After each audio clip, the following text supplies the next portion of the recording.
அனைவருக்கும் அன்பான வணக்கங்கள்.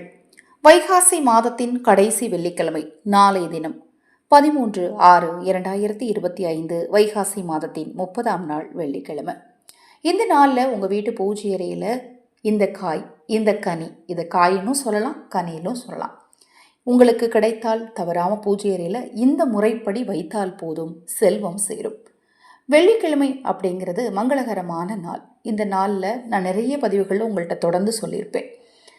என்ன அப்படின்னு பார்த்தீங்கன்னா, ஆட்டோமேட்டிக்காகவே வெள்ளிக்கிழமை அப்படின்னா வீட்டில் இருக்கக்கூடிய பெண்களுக்கெல்லாம் ஒரு தனி எனர்ஜி வந்துடும். சுறுசுறுப்பாக இருப்பாங்க. அன்றைக்கி காலையில் ஏஞ்சிருவாங்க, வாசலிக்கிறதாகட்டும், நிலைவாசல் சுத்தம் செய்கிறது, கோலம் போடுறது. கோலமே பார்த்திங்கன்னா அன்றைக்கி ரொம்ப அழகாக இருக்கும். வாசலில் கோலம் போடுறதாகட்டும், சமையல் முதற்கொண்டு அன்றைக்கி நல்லாயிருக்கும்.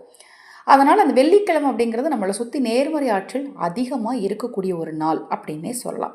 ஆனால் இதை எதற்காக நான் உங்களுக்கு இன்னொரு முறை சொல்கிறேன்னா, ஒரு சிலருக்கு வெள்ளிக்கிழமைகளில் எந்திரிக்கவே முடியாது. அன்னைக்கு தான் ரொம்ப அழுத்தம், அன்னைக்கு தான் ரொம்ப தூக்கம் வர்ற மாதிரி இருக்கும், ரொம்ப டயர்டாக இருக்கிற மாதிரி இருக்கும். மணியை பார்த்துட்டு திருப்பி படுத்துக்குவாங்க. இன்னும் கொஞ்சம் நேரம் தூங்கலாம், கொஞ்சம் நேரம் கழிச்சு எந்திரிக்கலாம், மணி 6 ஆயிடுச்சு, 6:30 ஆயிடுச்சு, சரி அப்புறமா குளிச்சுக்கலாம். இது மாதிரி வெள்ளிக்கிழமைகளில் உங்களுக்கு இருந்தால், இந்த பதிவை கேட்டுட்டு இருக்க உங்களுக்கு வெள்ளிக்கிழமை சுறுசுறுப்பாக இல்லாமல் ஒரு மாதிரி ரொம்ப டயர்டாகவும் ரொம்ப சோம்பேறித்தனமாகவும் இருந்தது அப்படின்னா, நீங்கள் ரொம்ப ஒரு முக்கியமான விஷயத்தை கவனிக்கணுங்க. உங்ககிட்ட நெகட்டிவ் எனர்ஜி உங்கள் பக்கத்துலேயே இருக்குது அப்படின்னு அர்த்தம். உங்ககிட்ட நேர்மறை ஆற்றல் சக்தி ரொம்ப குறைவாக இருக்குது, எதிர்மறை ஆற்றல் அதிகமாக இருக்குது. அதாவது தெய்வ சக்தியே உங்ககிட்ட இல்லைன்னு அர்த்தம். அப்போ நீங்கள் என்ன செய்யணும் அப்படின்னு பார்த்தீங்கன்னா, எப்படியாவது வெள்ளிக்கிழமையில் முதல்ல எழுந்திருக்க முயற்சி செய்யுங்க. காலையில் எப்படியாவது எழுந்திரணும். நீங்கள் அதுக்கப்புறம் உங்களுக்கு டயர்டாக இருக்கிறது, சோம்பேறித்தனமாக இருக்கிறதுலாம் ரெண்டாவது. முதல்ல எந்திரிச்சு நிலைவாசலில் ஒரு தீபத்தை வச்சுருங்க. முகத்தை மட்டுமாவது கழுவிட்டு நிலைவாசலில் ஒரு தீபத்தை வச்சிட்டிங்கன்னா போக போக பார்த்தீங்கன்னா அடுத்தடுத்த வெள்ளிக்கிழமைகளில் ஆட்டோமேட்டிக்காக உங்கள்கிட்ட தெய்வ சக்தியானது அதிகரிக்க ஆரம்பித்து இந்த வெள்ளிக்கிழமைக்குரிய சிறப்பான விஷயங்கள் எல்லாமே உங்கள்கிட்ட இருக்க ஆரம்பிக்குங்க. நம்ம சேனலில் நான் போடக்கூடிய பதிவுகளில் உங்களுக்கு சந்தேகம் இருந்தாலும், அக்ஷய பாத்திரம் உணவளிக்கும் திட்டம் ரூபாய் 30 மட்டும். ஆதரவற்ற ஏழை குழந்தைகளுக்கும் முதியவர்களுக்கும் உணவளிக்க விரும்பினாலும் 9344692042 இந்த வாட்ஸ்அப் எண்ணிற்கு தொடர்பு கொள்ளுங்கள். நிறைய பதிவுகளில் நான் சொல்லிக்கிட்டு இருக்கக்கூடிய ஒரு விஷயம், இந்த சேனலில் நிறைய வீடியோக்களை அப்லோட் பண்ண முடியல. தினம்தோறும் செய்ய வேண்டிய எளிமையான வழிபாட்டு முறைகளையும் சூட்சம முறைகளையும் மகா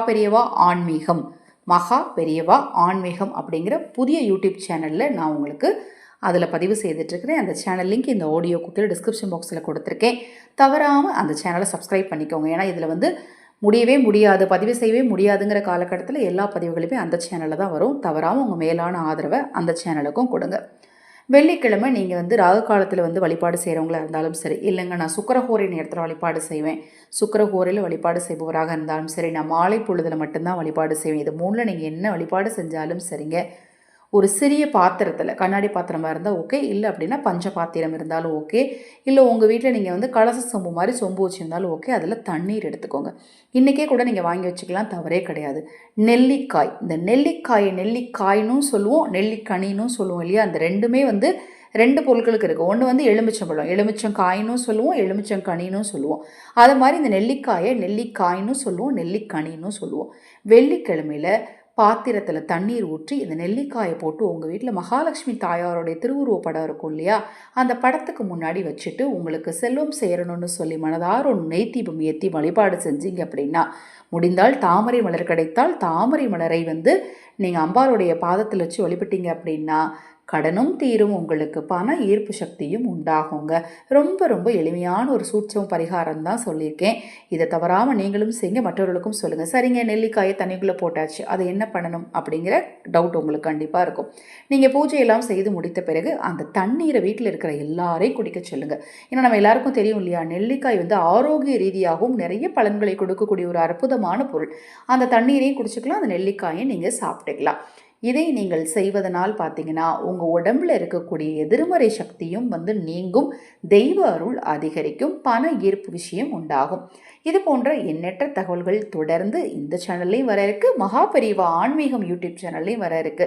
அதனால் தவறாமல் அந்த சேனலையும் சப்ஸ்கிரைப் பண்ணிக்கோங்க. அனைவருக்கும் எனது அன்பு வணக்கங்களை கூறி இந்த பதிவினை நிறைவு செய்து கொள்கிறேன். ஹரஹர சங்கர, ஜெய ஜெயசங்கர. மகாபெரிவா திருவடிப்பாதம் சரணம் சரணம். நல்லதே நடக்கட்டும்.